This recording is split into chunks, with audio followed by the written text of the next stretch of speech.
Dernière partie de l'Africa Newsroom. Touré Bangali, journaliste, et notre éditorialiste Djemal Taleb sont toujours sur ce plateau. Alors, au chapitre économique, le fonds Yellen lève 34 millions de dollars des souscriptions obtenues exclusivement auprès d'institutions régionales africaines. Avec en première ligne la Banque ouest-africaine de développement. Objectif de ce fonds, soutenir le secteur financier de l'UEMOA. Les précisions de Siamlo, Victoria Sedji.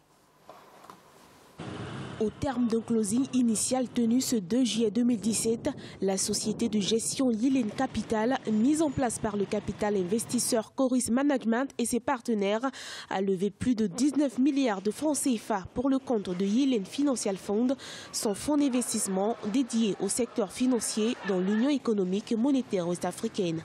Les souscriptions de ce montant cumulé ont été obtenues exclusivement auprès d'un large éventail d'institutions régionales africaines, incluant entre autres des investisseurs historiques tels que la BOAD, Banque ouest-africaine de développement, ou encore la Société de gestion et d'intermédiation du Togo. Ce fonds apportera une réponse aux besoins de modernisation et de restructuration du secteur financier de l'UEMOA, confronté aux enjeux et défis d'une demande croissante de services financiers spécialisés et d'une amélioration de la compétitivité des acteurs du secteur bancaire et financier dans le respect des contraintes réglementaires.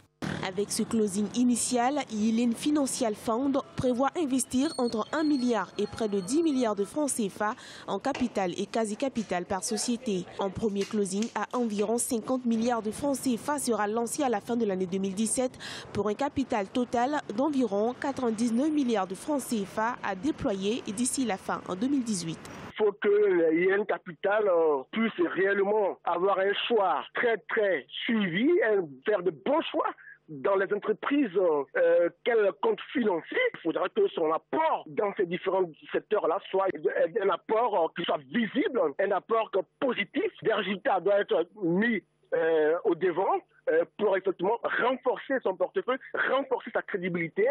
Lancé à l'initiative de la Banque ouest-africaine de développement, le fonds d'investissement Yellen vise à soutenir la croissance et le développement des établissements financiers, sociétés de nouvelles technologies financières et autres institutions financières de l'UEMOA.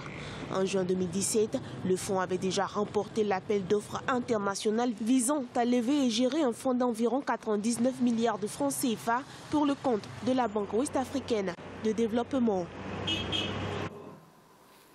Touré Bangali, qu'est-ce que ce fonds Yellen pourrait apporter au fonctionnement du marché sous-régional de l'UEMOA, puisque c'est au niveau sous-régional que ce fonds intervient? Je me dis, en entendant de telles informations, je dis que oui, l'Afrique commence à entamer vraiment la vraie marche pour le développement. Parce que, vous savez, c'est ça le rôle du marché financier. Ça permet aux gens d'avoir de l'argent pour investir sur le marché des biens et services. Ce genre de fonds nous met à l'abri de ce qu'on appelle l'effet des spéculateurs des autres continents. C'est-à-dire, vous voyez des pays comme la Chine qui ont un fonds d'investissement énorme, mais en réalité qui débarquent en Afrique avec des raccourcis et qui permettent aussi, qui ne permettent pas en réalité d'être réinvestis en totalité. C'est-à-dire, donc si l'Afrique se dote aujourd'hui des fonds d'investissement, si l'Afrique est capable, même si c'est du point de vue régional, à amasser des capitaux importants, quelle que soit l'origine, je me dis que oui, quand on parle de l'optimisme en Afrique, voilà une preuve. Djemal? Je suis moins optimiste que M. Touré. Je suis moi aussi content qu'il y ait un marché financier africain. Je crois au tournant de la croissance africaine et je pense que ce sont des choses qui vont venir. La bonne nouvelle, c'est qu'en effet, ça dénote d'un petit marché financier africain, mais tout petit, 34 millions de dollars, c'est pas beaucoup. Les conditions dans lesquelles cela est obtenu, je ne les connais pas, donc je ne suis pas capable d'aller au-delà. Est-ce qu'on peut s'attendre à plus de souscriptions d'ailleurs? Très bien. La mauvaise nouvelle, c'est que nous n'avons pas encore un marché financier africain important, nous n'avons pas encore un niveau d'épargnants assez élevé, capable d'inonder le marché par donc les possibilités de collecte d'épargne pour la création d'un marché financier. Nous n'en sommes pas encore. La troisième chose, c'est qu'il est encore soutenu par la BOAD, qui elle-même est une institution donc, de ce qu'on appelle l'investisseur souverain. Il n'est pas encore sur un marché d'épargne assez important et on ne connaît pas ni le taux d'assurance ni le taux d'intérêt assez important. Quatrième chose, et ce sont des choses qu'on épingle parce qu'on n'a pas le choix, parce qu'on n'est pas encore sur une place financière importante, capable elle-même de générer à la fois ses revenus, son coût et ses moyens, et de donner une direction plus importante pour la création d'un vrai marché. L'Union monétaire ouest-africaine n'en est pas encore à ça. Il y a plusieurs facteurs qui font que ce n'est pas possible. Nous n'allons pas les énumérer ici. Et puis le dernier point, c'est que les assurances sont encore très élevées, ce qui fait que le coût du crédit est encore très élevé. Et comme les institutions ne les gèrent pas elles-mêmes, parce que la Banque centrale a un poids important sur le taux directeur, qui n'est pas le seul suffisant, mais qui est un élément important, ça veut dire qu'on commence, mais on est encore sur les premières prémices. Il y a encore du chemin. Donc prudence donc sur ces 34 millions de dollars. Autre actualité, le trafic maritime qui commence à tourner au ralenti au port de Lomé. Pourquoi cette situation? Y a-t-il un réel dysfonctionnement de ce port de la capitale togolaise? Élément de réponse dans ce reportage de Siamlo Victoria Sedji. Après avoir enregistré un chiffre record de 13 millions de tonnes au premier semestre de l'année 2016, le port autonome de Lomé au Togo se retrouve avec 5 300 000 tonnes de conteneurs manipulés sur la même période de janvier à avril 2017. Une baisse du trafic maritime d'environ 8 millions de tonnes, un repli qui, selon des responsables, seront en partie dû au règlement 14 de l'UEMOA relatif à la charge à l'essieu. Adopté depuis 2015, ce règlement impose l'harmonisation du trafic à travers le paysage avec délestage ainsi qu'une amende imposée aux camions pour tout dépassement de la hauteur fixée à 4,5 mètres.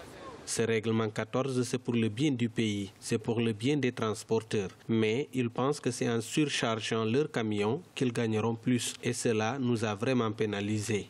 De janvier à septembre 2016, ce sont 980 navires qui ont accosté au port de Lomé. Le pays accuse ainsi une régression de 5,7% de son trafic par rapport à 2015. La quantité des produits agricoles exportés était aussi en recul de 47,2% sur la même période. Le total des marchandises était alors estimé à 4009,2 tonnes, soit un repli de 21,8%. Le Togo lui-même ne produit pas suffisamment de marchandises pour exporter. Parce que là aussi, les marchandises qui sont produites dans le pays, il faut bien les amener au port pour les exporter. Et que toutes ces taxes qui se mettent à se mettre dessus, ça empêche la marchandise d'arriver au port et surtout, ça empêche sa compétitivité. Ce n'est plus intéressant d'acheter des produits togolais. Si plus de 40 ans après sa construction, le port de Lomé a fait des progrès passant de 400 000 tonnes de marchandises par an à plus de 15 millions de tonnes de fret, il reste cependant confronté à d'importants défis. Diversification véritable de l'économie, réorganisation structurelle, infrastructurelle et lutte contre la corruption maritime. Alors le port de Lomé avait eu ces dernières années une véritable cure de jouvence. Alors que se passe-t-il? Les autorités avaient même prévu d'accroître son trafic de 25%. Touré Bangali. Oui, mais vous savez, quand les autorités prennent de telles décisions, elles oublient souvent la concurrence des autres pays. Parce que, vous savez, des pays comme le Bénin, Togo, ont l'avantage de ravitailler tous les pays du Nord y compris. Il y a aussi le port d'Abidjan qui est très... Bon, oui, le port d'Abidjan, mais pour des pays comme le Niger qui sont des plus grands, qui sont vraiment des exportateurs ou importateurs si on prend du côté de l'extérieur, les pays comme Togo ou Bénin ne tiennent pas compte généralement de l'avantage comparatif qu'ils ont. Parce que c'est comme si vous prenez un exemple sur le Mali qui dépend des ports d'Abidjan. Si Abidjan prend des mesures sans tenir compte des avantages comparatifs de la Guinée, qui de surcroît est plus proche du Mali que d'Abidjan, et finalement, quelles que soient les ambitions de la Côte d'Ivoire, la Guinée risque de choper une part du marché. Donc je pense que d'abord, c'est une question de politique stratégique régionale dont est victime le port de Lomé.